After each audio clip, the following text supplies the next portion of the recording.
Hello ladies and gentlemen and welcome back to our Manchester City career mode on FIFA 16 guys. This is episode 24 and in today's episode we make one of the biggest signings I've ever made on a career mode guys. It's absolutely insane and it does cost us a fair chunk of money guys. We do make more than that, just that one signing though. We do bring in another player as well and we also start the Premier League season off as well. It's a really exciting episode. Hopefully you all enjoy it. Make sure you go ahead and drop a like if you do guys. If we could try and get over 50 likes or 60 likes actually on today's episode, that would be absolutely insane to be honest guys, so please go ahead and drop a like if you do enjoy it, and remember to subscribe as well guys. We're only starting this season, so you still have time to subscribe and continue to watch the rest of it. But anyway, going into the first thing going on in this episode, and it was the end of our pre-season tournament guys. Now if you did watch the last episode, we did pretty decent in our group matches, and the semi-final as well. And we did make it through the final, obviously, here, which was against Real Madrid. Now, they're a very, very strong opponent, obviously. It was going to be a tough matchup,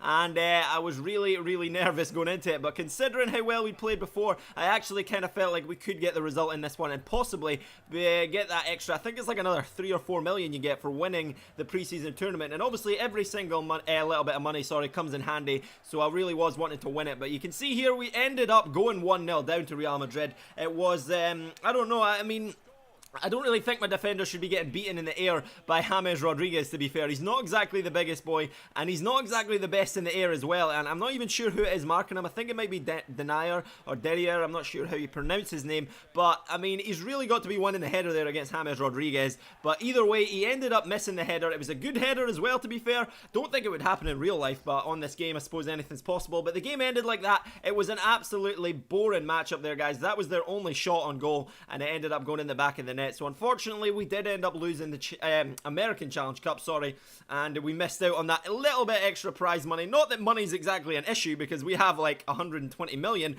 but I mean I think we've got 120 million anyway, but either way it's still irritating. But either way, we end up selling a player here anyway. I think I can't pronounce his name. It's like Hejon. I don't know. That was the most failed attempt at saying a name as well. I do apologize, but we sold our backup centre back. That's what we'll call him, or our backup centre back, and we got a little bit of money in for him. But unfortunately guys, I know you all wanted me to sign David Alba, and we've been trying for the past 2 episodes, but unfortunately transfer talks have broken down. Now Bayern Munich have now refused to let us even talk to them about David Alba. So to just make you guys feel better, I decided to bring in Jose Gaya, and then I decided that we're going to go ahead and try and bring in Neymar, ladies and gentlemen. That is right, we got a lot of suggestions telling us to get rid of Nasri because he's just useless, so we decided to go ahead and see if we could bring in Neymar using Nasri as bait. So we go ahead and offer Barcelona £30 million and Samir Nasri to try and bring him in, and we'll wait and see what they say about that. We then get an offer for Zabaleta here from Bologna,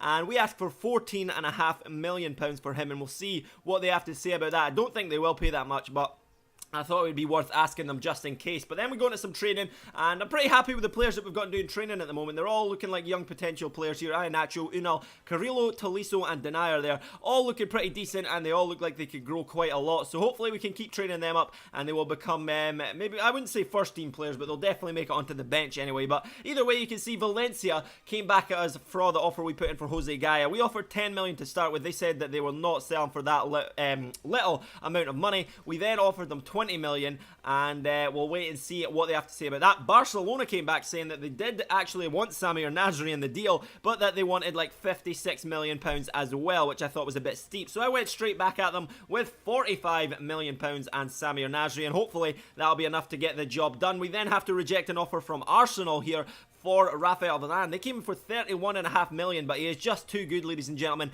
and I would rather keep him in the squad than lose him. But anyway, you can see there Bologna decided that Zabaleta wasn't worth 14.5, and they decided to close down those talks. Then Barcelona came back and decided that 45 million and Nasri was enough for Neymar, guys. So we go ahead and offer him £240,000 a week here, crucial first team player on a 3-year contract, and we'll just have to hope that he does accept that first time and that we don't have to offer him any more wages. And then Valencia came back here and said that £20 million was enough for Jose Gaya. Now, I know some of you guys are probably going to tell me down below that I offered too much for him and to be honest, I think I did. It's because they rejected 10 million, I just couldn't be bothered going like 12, 14, 16, all that, so I just went straight in with 20 to get the job done, and obviously it was enough, guys, but I do know that you probably could pick her up cheaper, so let's try and keep the hate to a minimum. Either way, guys, we just signed Neymar. I mean, I don't even know what to say, guys. Our front three now is absolutely ridiculous. I mean, just unbelievable here. You can see we are currently rolling with a 4-2-3-1, and we are about to change that, but we'll quickly look through his stats here. I'm not even going to read them all out. They're all too good. He's got 5-star skills and weak foot. Absolutely insane. Good specialities and traits in that as well, guys. Absolute beast. And he's 89 rated as well, but we ended up changing the team, and look, this is how we line up now. 4-3-3, guys. Neymar out left, Aguero up front, and De Bruyne on the right. That is absolutely undefendable, guys. That is just unbelievable attack. And we also have David Silva sitting behind him, with then Pogba and Yaya Toure then sitting behind him. So it's just an outrageous team. I mean, even our defence, we've got Varane, we've got Company, we've got Joe Hart in the goal, we've got Gaia hopefully coming in at left back, and we have Zabaleta at right back. So I mean, it's absolutely ridiculous team, and hopefully it will be enough to get the job done this season. But you can see there we do bring in Jose Gaia, £20 million, £90,000 a week, guys. Not too shabby at all, and he will fit nicely in at the squad at left back position. Now, he is only 81 rated, guys, and some of you are probably going to tell me that Gael Clichy is 82 rated and that means he's better, which obviously is not true. I mean, Gaia is way younger. He's going to grow to an 82 rated probably in the next few weeks, if not the next couple of months,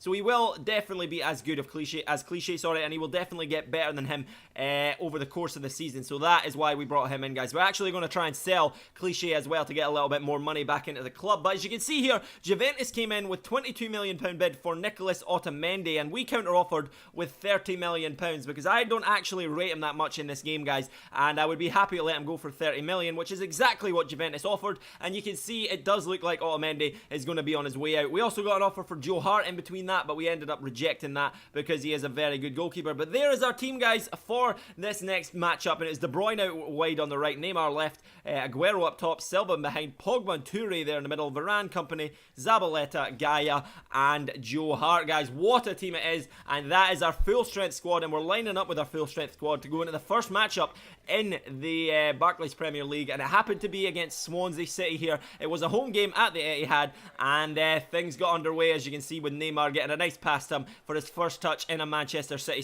shirt, but the game started off pretty much the only way you want a game to start off here. 11 minutes gone, or 12 minutes gone, and Kevin De Bruyne puts the ball in the back of the net. What a run it was down the right hand side here. He does a nice little scoop turner, or whatever it's called, I'm not actually sure, to get past the defender, and look at that for a finish on his left foot as well, guys, right into the bottom corner, and he makes it 1-0 to Man City, guys. And I'm very happy with the change of formation, because we obviously were rolling with a 4-2-3-1 before, and I mean, it did alright, but I just kind of felt like we were lacking attack in the games. I just felt like we weren't really playing that much attacking football. Some games, obviously, we did get a few goals, but most games, I wasn't happy with it, so I decided now that we brought in Neymar, and he's a left winger, that we would actually play him in his rightful position out left, put Aguero up top, and I decided to move Kevin De Bruyne out to the right-hand side, because it does actually say on his positions that he can play right midfield. So I decided to use that in this game, and you can see it was definitely working better, or in my opinion, it was definitely working better. And look how sad Pogba is there, by the way. That was brilliant.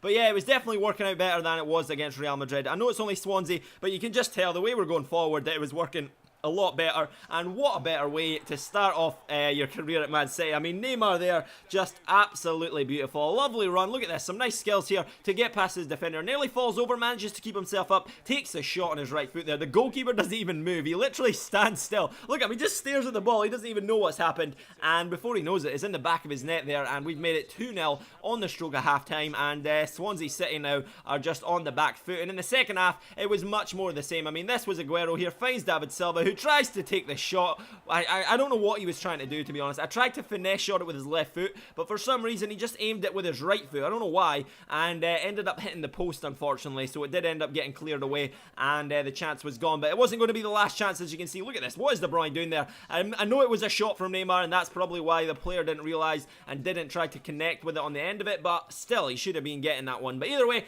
you can see, guys, there's literally too many chances to even talk about in this second half. We absolutely smashed them, guys. Literally every couple of minutes we were getting a chance on goal. It was outrageous. I mean, look at this. We were just through on goal every single time, but unfortunately today our finishing wasn't exactly up to standards, shall we say. I mean, these chances just kept coming thick and fast, and look at that. That is brilliant from Aguero. Just unfortunate that he couldn't find the bottom left corner, but I mean, it literally just never ended. This is like the 10th chance, or at least, well, probably the 10th chance on goal in the second half, and I mean, we were just really, really unlucky not to score a goal. And to be honest, Swansea were extremely lucky not to concede more than 2, but you can see there, 16 shots and 7 on target, guys. They had 1 shot and none on target, so we absolutely smashed them in that game, and it's just unfortunate, to be honest, that we couldn't get more than 2 goals. I really would have liked to absolutely thrash them like 4 or 5-0 in the first game of the season. That really would have made a statement to the rest of the teams in the league as well, but unfortunately it just wasn't meant to be. But anyway, we do some training after that. A pretty good training session there. 2 C's and 2 D's as well, guys. Not too shabby at all. But look at this, guys. We have Raheem Sterling here on our case about not getting played, but we now have Neymar to play left mid, so I don't think he's ever going to get a game again, ladies and gentlemen. Well, he might, but he's not really going to be getting involved much in the first team when we have Neymar available, so I'm not sure what I want to do about that, guys. Let me know in the comment section down below. Do you think we should sell Raheem Sterling or not? And me being a Liverpool fan, guys, I kind of don't like him. I mean, he's a bit of a prick, let's be fair, guys. Let's just be honest. I know you guys are Man City fans, but, I mean, I don't really mind losing him, and he's not actually grown much at all in that first season, so I'm quite happy to let him go, but obviously it is up to you guys, so let me know in the comment section down below if you think we should sell Raheem Sterling now that we have big Neymar. But anyway, there was a quick look at the team, guys. There's a quick look at the budget. We have 88, well, pretty much 89 million and 300 grand on the wages, guys, and our team, well, from what I can see, there's pretty much no positions that actually kind of need, like, buffed up. I can't see any position that's kind of lacking. So it's a really difficult choice because we obviously have £90 million, guys. Now, we can't keep that money. There's no point in keeping it. We need to spend that because we might not do a third season. So, I mean, look at that team. Pause the screen right now. Have a look at the team and tell me what players you would like to see me bring in. I mean, it could just be one absolute world-class player. We could maybe try and bring in Messi or something, I don't know, it'd be funny. Just let me know what you guys would like to see and I will try and make it a reality, guys. But remember, 90 million to spend, go back and look at the team and let me know. And also, would you like to see Raheem Sterling stay or would you like to see him go, guys? But anyway, that is it for today's episode, guys. Like I said, try and smash 60 likes on today's episode, that would mean the world to me. Drop a subscribe as well if you haven't already. And until next time, guys, have a great day, thank you for watching, and I'll see you all later on. Swindon Town 1, Ipswich Town 3.